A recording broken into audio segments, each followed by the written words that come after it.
Hello there. Today I'd like to address one question and one question only. This is whether we are seeing the end of inflation targeting as the most often applied monetary policy. And why am I asking this? It seems the recent conflict between Donald Trump and the chairman of the Federal Reserve, Jerome Powell, shows that we are having a transitionary period in the global economy when nation states attempt to relocate manufacturing capacities within their borders. The best example is the United States imposing tariffs to attract back manufacturing capacities. But we can see this trend elsewhere.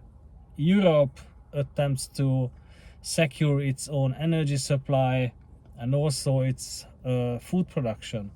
But as I am living in New Zealand, public discourses are addressing those questions: how to secure national supply chain and food supply. So it's a more general trend than what we might believe, and it wasn't just triggered by the United States and its own security interest.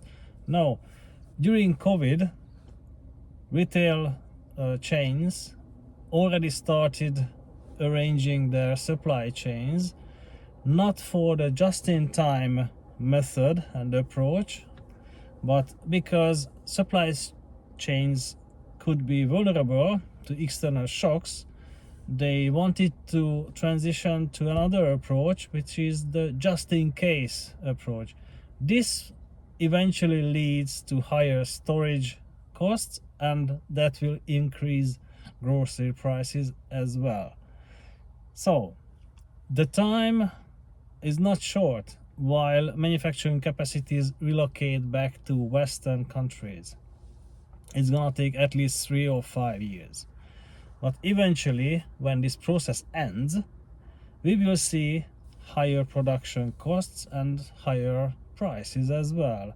And it wouldn't just affect manufacturing. Manufacturing is a supplier to services and agriculture as well. So altogether, the transition will imply higher inflation rates. And in this environment, it is already a question whether it is feasible to sustain inflation targeting for central banks. So the conflict between Trump and Jerome Powell isn't just about firing power. No, it's more or less a structural difficulty. And the current monetary policy regimes cannot address this challenge. Now, there are other factors why I believe that in the coming years we will see different monetary policies than inflation targeting. And I have 3 plus 1 reasons why I believe this. The first reason is that when inflation targeting was implemented during the 1980s, there were one observation about the long-term economic performance and the relation to inflation, and there were 2 wishes or interests. One of them was official, to secure savings by increasing interest rates so they would exceed inflation rate, and the unofficial, the informal, the hidden, the implicit interest was to secure a pricing mechanism that would make it entrepreneurs more convenient and more comfortable. It is a capitalist system, we can't deny, and it leads up to higher income inequalities. Now, why am I saying this? Okay, first the observation. During the 1970s, when the oil shock hit the world, inflation was rising and GDP growth was stalled. That was the stagflation period. So in the long run, economists believe that There was no trade-off between inflation and unemployment. And this was especially true since the 1950s.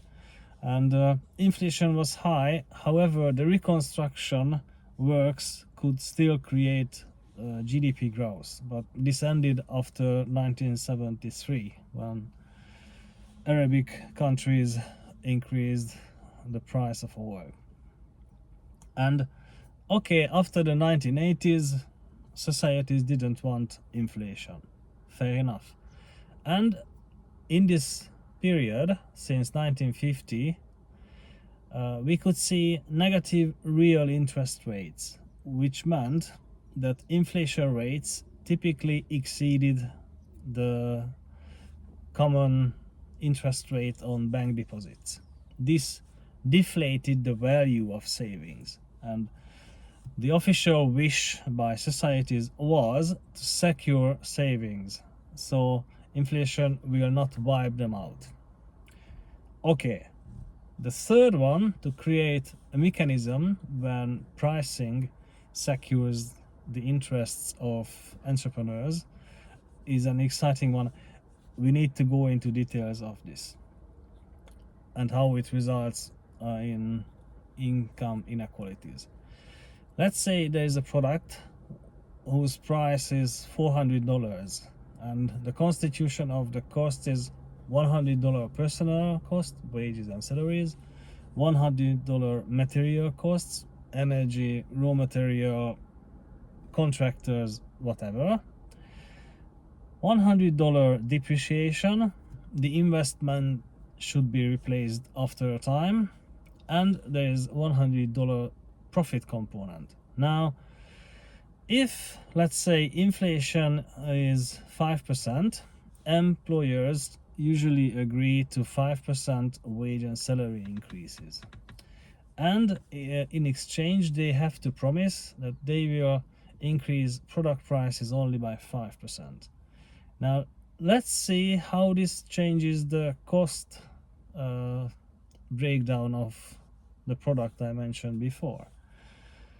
Personnel cost would go up to $105. If all the other firms set prices according to this mechanism, then material costs would go up to $105 as well. Depreciation, however, stays $100. So, if the price of the product rises by 5%, that means the profit component would increase from $100 to $110. This already shows the tricky balance between profitability and inflation. But actually the situation is worse, because usually operational cash flow surplus, the net profit and the depreciation are set in a way that they yield a certain return on the investment. Let's say in our example, this rate of return is 8%. So when the price of this product increases by 5% and wage and material costs increase by 5% as well, the profit component and depreciation is increasing by 5% too. What does this mean regarding the rate of return? It's gonna increase from 8% to 8.4%. So the inflation targeting regimes entrenched a mechanism so more and more income could be redistributed towards entrepreneurs and firm owners. This is the Piketty phenomenon. And because inflation targeting was raging for roughly 40 years, this resulted in really high income and wealth inequalities. And societies will oppose them pretty soon. I think these tensions are already present, but we need to see a couple of years more, so eventually societies will say no to this economic regime or monetary policy regime. And this was one of the 3 additional reasons why I believe inflation targeting will end soon.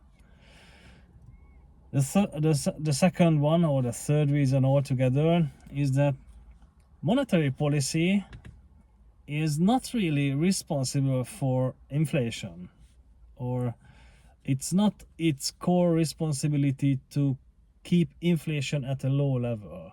Because if we just read through a basic macroeconomy textbook, we will see that the most important responsibility of reserve banks is to secure enough liquidity in the banking and financial system. So let's say one firm goes bankrupt, it's not gonna damage the whole economy's circulation of funds. Therefore, central banks have various instruments. They can print money, they can prescribe certain level of central bank reserves, they can operate on the open market and buy up gold, foreign currencies, government bonds. And when they do this, they actually also increase the money supply in the economy. And yes, they can manipulate investment volumes by setting up interest rates. Practically, this is it. And when it comes to inflation,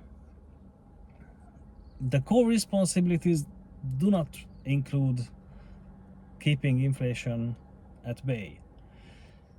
Yeah, these instruments, when they work, they have a side effect. They have an effect on inflation and overall the employment level of the economy. But the core responsibilities do not include inflation targeting. So it is a choice to pursue that path.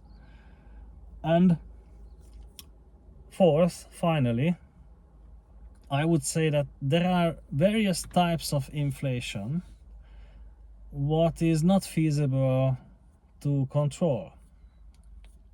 Let's see 2 examples. One is when we have a mine and we deplete the mine more and more, eventually we need more and more labor, more and more working hours to produce the same amount of energy, coal from that mine. And this increases costs. It's gonna increase prices. And central banks should not do anything about it, because what happens is one energy source goes up in prices, coal becomes more expensive. That will encourage investors to pursue alternative energy sources. So market's gonna work, and market's gonna allocate the resources to deplete other energy materials. This is it. We shouldn't fight it. Second, let's say we have 3 sectors in an economy: agriculture, manufacturing, or industry, and services. And if one of these sectors produce a positive productivity shock, that would mean in that sector profitability goes up and those firms can afford higher wages and salaries. Now, because among employees some certain skills are transferable, employees will seek jobs in the sector where productivity went up. And in order to retain these employees at the firms on the other sectors, firms have to offer higher wages and salaries. Now, because productivity in those sectors didn't go up, it's eventually gonna lead to higher inflation. When a positive productivity shock results in inflation, central banks shouldn't fight it. They have to provide the necessary liquidity so the economy can operate further on. And we say it seems fighting inflation is no longer feasible at all. Okay. The additional reason why I say that central banks might abandon inflation targeting is one funny argument. We often hear that central banks should moderate inflationary expectations. What they do is they usually announce that they will do everything to control inflation. This is a threat. It's an implicit threat that they would increase interest rates. Now, what happens is firms, entrepreneurs, and employees typically accept that there will be a certain level of inflation and wages and salaries would go up with that level, and eventually firms will increase prices with the same level. And because it happened only owing to the threat by the central banks, actually it is firms and employees who produce the lower inflation. Central banks practically do not do anything about it. So firms and employees do this favor for the central bankers. So governments will not fire the central bankers. Nice, is it?